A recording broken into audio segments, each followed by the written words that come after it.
Yan oh.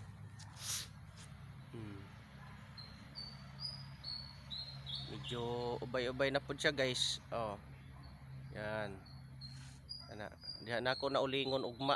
Pag nahuman ako nis og kuan tapok dire kaning diring dapita kana diha.